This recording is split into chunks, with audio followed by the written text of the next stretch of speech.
Quick note, that was the largest halftime lead in the history of the program at 47. Coach, make an opening statement. Yeah, I just thought, what?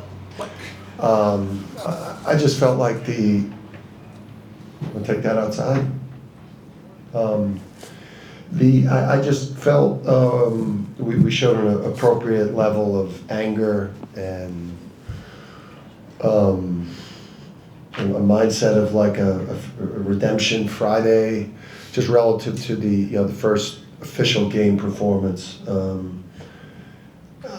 was pleased to see the level of defensive intensity that we were able to sustain for probably 80% of the game, 85% of the game. We're probably able to sustain that, and that's because of the depth. What is that? Can you please turn that Can you down? please turn that Turn that down? I mean, just can you? Whoever's microphone, whoever's radio's going off, can you please turn it down? Is that the guy in the back? Yep. Don't give me that. Sorry, bud. Yeah. Here we go. Okay. All right, sorry. So anyway, now I'm thrown off completely, but I just thought it was an appropriate level of playing mad, playing angry, being embarrassed with the first game performance, and taking it out on an opponent at the defensive end of the court, which is where it all begins and ends. And it just felt good. It'd been, we didn't have really a game like that last year. I mean, we won some games by a considerable margin, but there was a level of dominance where this team has now told on itself relative to what it's capable of at the defensive end. Especially as we get healthier and Taras could play, more extended minutes, and as Braylon's get closer to getting back and Furphy. So, and I got a lot of respect for UMass Lowell. I got a lot of respect for their program. They got a lot of new guys. Pat does an awesome job. He's a great coach and a great basketball guy. I think we caught him and this was a good year to play him with such a big turnover with his team. So that's it. Dan, you had Jalen's taking a charge when you're up 30. You got Alec diving for a loose ball, up 60 in late in the game. I mean, is that what you're talking about? Just in terms of, you've used the term foot on the gas. Do you actually use that phrase tonight, or is that even necessary? I mean, no, I just think that there were so many reminders. I mean, there's so many things we've done the last few days with them. The video sessions were obviously crushing and long, and they went multiple days because there was so much footage of bad from New Haven. There were posters throughout the building of players not helping each other on defense. There were all types of statistics of players getting scored on and not making identity hustle plays. And then there was also a lot of talk of just, what is that? Too much is given, much is expected. We invest a lot in these players to come out and perform to their absolute maximum and give everything they got. I mean, these players are very well resourced. I think they owe it to the university, they owe it to each other, they owe it to the coaching staff, they owe it to the fan base, they owe it to the donor, they owe it to a lot of people to go out and play on game night and practice every day to the absolute max for all the resources that are invested in them. So that should be every night and every practice. A player should show up and play to the level of effort that they played with tonight. That's not a one-off. If they can't provide that, I'm going to get their ass out of the game. Just still waiting on Jacob and Braylon, obviously, but to have Taras back in there, did you feel whole again? Yeah, I mean, it helped everybody. It helped Eric's performance. It allowed Eric to kind of slide into the Donovan freshman situation where, he had a Dom out there that, paved the way, for him to be in a more comfortable position. But you could see the impact on the defense, the impact on the offense, and he was on the minutes restriction here, so, we'll be able to bump that up. And, I think we wanted to keep him at 20. Now he can go, and I'd imagine we'll extend that out another 5 to 8 minutes because he felt great. And So he makes a big difference on both ends, on the backboard. He's one of the best big guys in the country.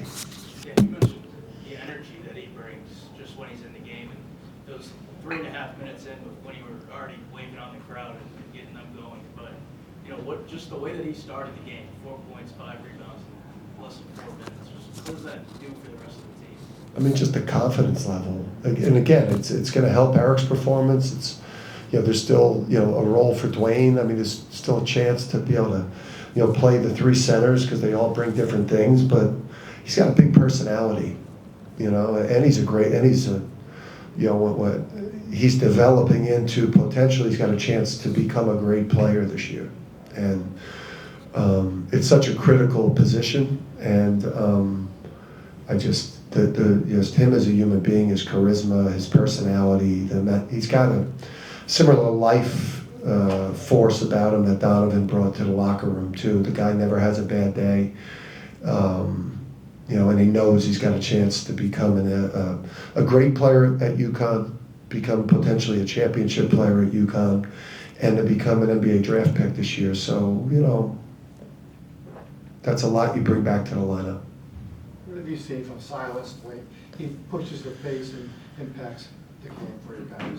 Yeah, I mean, I think the only thing that Silus is going to have to, I think the place for improvement. Obviously, his on-ball defense was improved today. There was a little bit of leakage there, but he's fast, and when you've got shooting and now these finishers at center and these guys on the perimeter, there's opportunities for him to get to the rim, and he's got real speed and size, and he can finish, and he can ball hawk. He's a guy that steals the ball and can disrupt, and that was impressive. I just think that probably the last stage for him is going to be, just being able to make the reads in the offense, but that's going to take a little bit of time. But yeah, impressive performance, I thought, from him. You had 7 players in double digits. What does that tell you about your offensive production? Yeah, I mean, the strength of this team is going to be the depth. It's I mean, we had 7 in doubles, you said, and then Jay Ross with 8 points, so you almost had 8 in doubles without Braylon playing, and no Furphy. So this is one of the deepest teams I've ever had, and you're deep at point guard, you're deep at center, you're deep on the wing. It's just we have to guard the way we guarded today. I mean, we were really good on offense because we were in transition. We weren't just trapped in the half court running stuff. It was a blend of playing off our defense and then executing in the half court. So, but the strength of this team, that's where we don't need guys to, we need players to play to the max. We don't need players to pace themselves because we need them to get 27. We don't need that from players. We need 12s, we need 14s, we need two-way players that are making winning plays on the court, playing to the max, play so hard that we need to sub you out. We don't need anyone to save themselves because we need 30 from them and we need them to carry us on offense. We got a lot of good offensive players. Coach, 35 points, fast break point. Is that a metric that you want to measure every game? Yeah, I mean, that's why we struggled last year. That was the difference.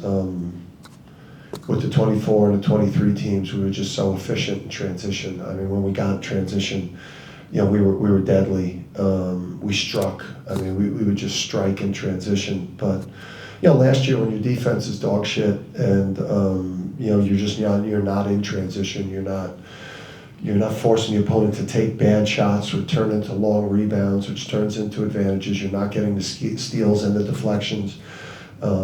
So yeah, I mean, we had a much better blast and push today because we were disruptive and disciplined, and the running game is important because we're always going to execute in the half court. Dan, on one of those, Alex went up and came down. It looked like on his face. Is he all good? And obviously he came back to the game, but I guess what was that moment for you? I just ran over to him and asked him, where do you think you are right now? Are you in Hartford or are you in Maui? Because remember, he hit his head in Maui last year, and the fact that was going through my mind when I went over there, it just speaks to my mind. He's fine. Yeah. I know you don't want to embarrass an opponent, but when they go 14 minutes, first 14 minutes without a field goal, I mean, do you like almost start incentivizing, like telling the guys in timeouts, anything like, let's shut them out of the field this half or anything like that? I mean, you are, the only thing you're saying is like, don't be the guy to give up the first field goal.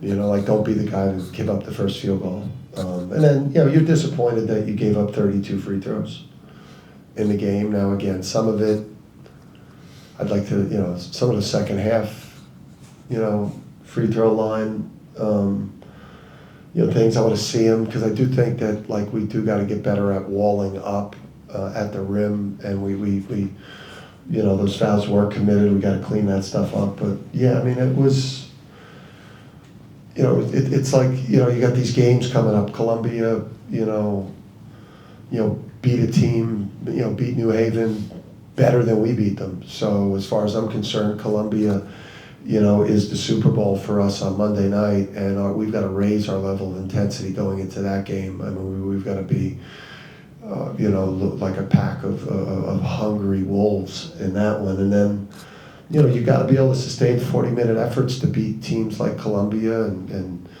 I know we have a big game after that coming up. You got to be able to sustain that for 40 minutes. Coach, you talked about defensive improvements. Was there anyone specifically on the perimeter that you saw improvements from tonight on the defensive end?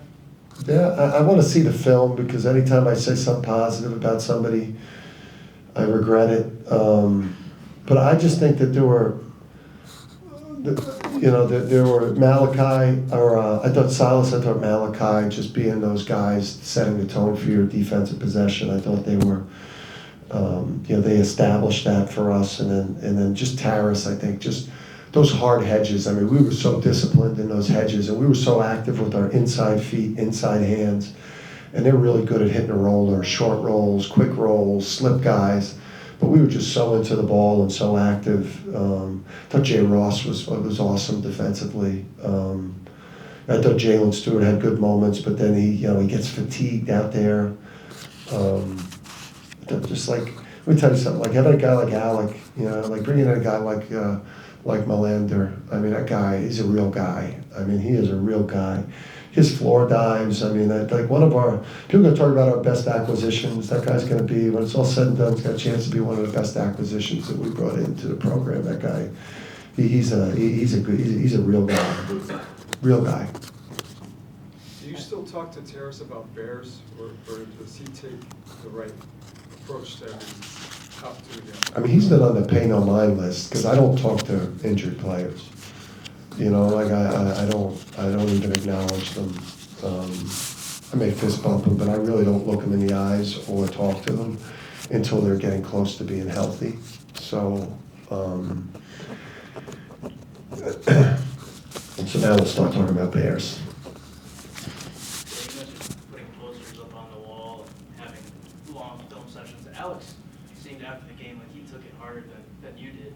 What was his approach over the last couple of years? Well, you know, part of it was, you know, Alex's disappointment in himself as a leader. You know, like Alex, you know, I think the room for growth with Alex is this year, I think, is from a leadership standpoint. His skills are way better. He's physically stronger. He's a better player. I mean, he can play, you know, he can play at a high level in his sleep, but you gotta have a loud voice. I mean, you know, like, you know, we want him and Paris to be like the captains of the team, and I don't want to put a C on either one of them's chests unless it's actually they're carrying themselves like a captain. So I just think it was, you know, he had 18, he played a good game, but he didn't lead, and then he's got to lead these guys. He's got to set a standard. He's got to raise his voice sometimes. Young people, they just like telling each other, yo, you're good, you're good. That's like the number one thing I hear them say to each other, and sometimes. Yeah, that's a really good thing to say about 80% of the time, but 20% of the time you need to be able to get on each other and hold each other accountable and hold each other to a standard. You know, the best thing a friend could do for a friend is tell them the truth and be honest with them. Like when they're not playing the right way, or when they're not playing hard enough, and when they're not playing up to the UConn standard, like the best thing a friend could do for a friend is tell the truth. Tell their friend the truth about themselves, and we don't do that enough. Young people don't do it with each other enough because they're afraid. They're going to offend each other's soft ass. All right, thanks.